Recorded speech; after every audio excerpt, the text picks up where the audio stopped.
Imagine, if you will, the most powerful, turbulent, and dangerous court in the ancient world.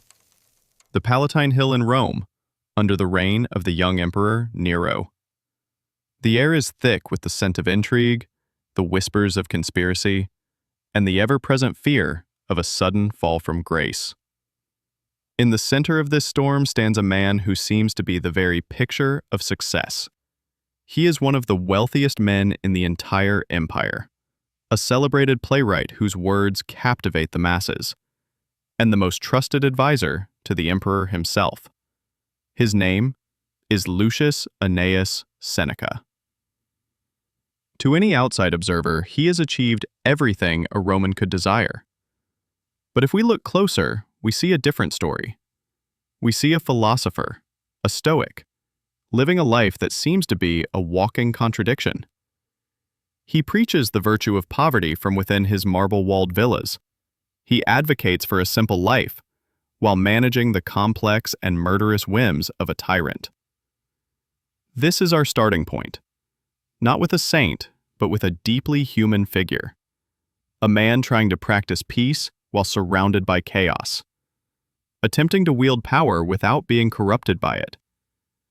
His story is not one of perfect wisdom, but of the relentless pursuit of wisdom under the most trying circumstances imaginable. The philosopher in the arena.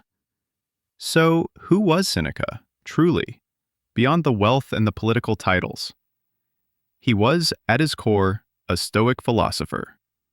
But unlike the founders of Stoicism who taught in the colonnaded porches of Athens, Seneca was in the arena. He did not have the luxury of abstract contemplation removed from the world. His philosophy was forged in the heat of real-life conflict. He was exiled to Corsica for 8 long years under a previous emperor, an experience that tested his Stoic resolve. He was then recalled to become the tutor, and later the chief advisor, to the boy who would become Nero. Whew!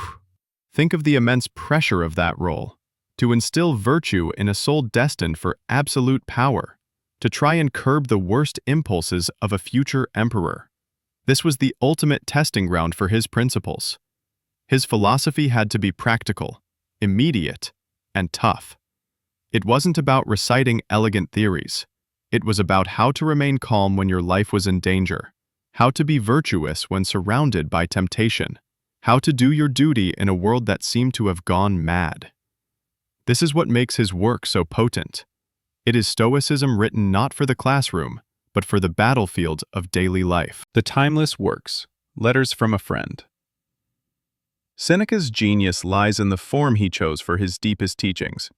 He didn't write dense, impenetrable philosophical treatises meant only for scholars.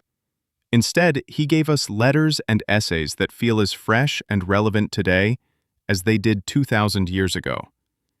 His masterpiece, Moral Letters to Lucilius, is a collection of 124 letters written to a friend who is, in many ways, a stand-in for all of us.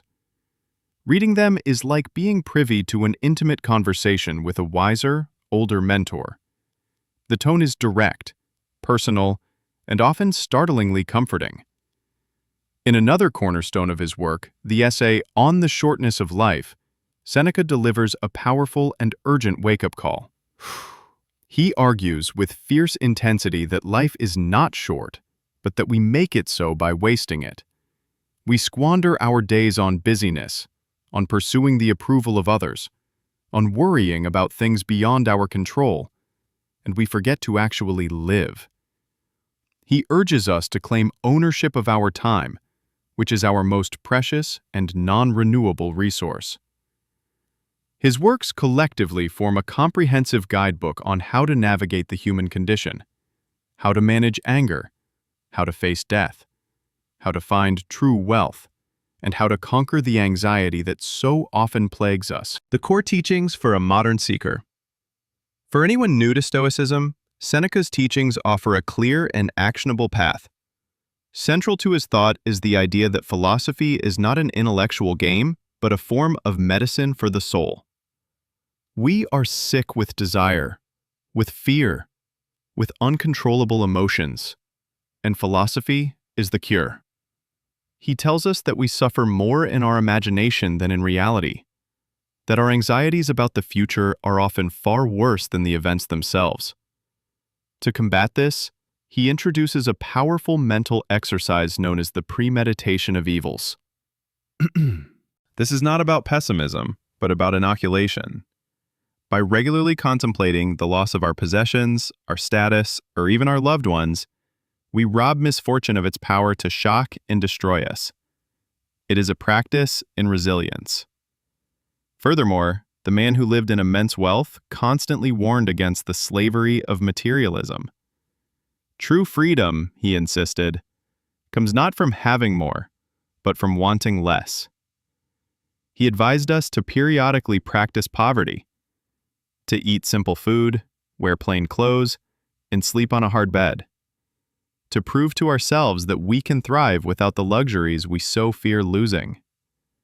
His entire body of work is a call to focus our energy exclusively on what is within our control, our judgments, our values, and our actions, while meeting everything outside our control with a calm and steady mind. The enduring legacy of a flawed sage. Let us return now to the contradiction we began with. The wealthy Stoic, the moral advisor to a monster. How do we reconcile Seneca's profound teachings with his complicated life? The easy answer is to dismiss him as a hypocrite. But the more insightful, and ultimately more helpful answer, is to see him as a testament to the struggle itself.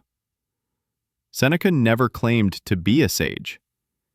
He portrays himself as a spiritual invalid, still in need of his own philosophical medicine. He was a man striving, often failing, but always striving to align his life with his ideals. His final act was his most powerful lesson. When Nero, descending into paranoia, ordered his old tutor to commit suicide, Seneca met his end with profound calm. He comforted his grieving friends, stating that what he had taught them throughout his life, he would now demonstrate in his death.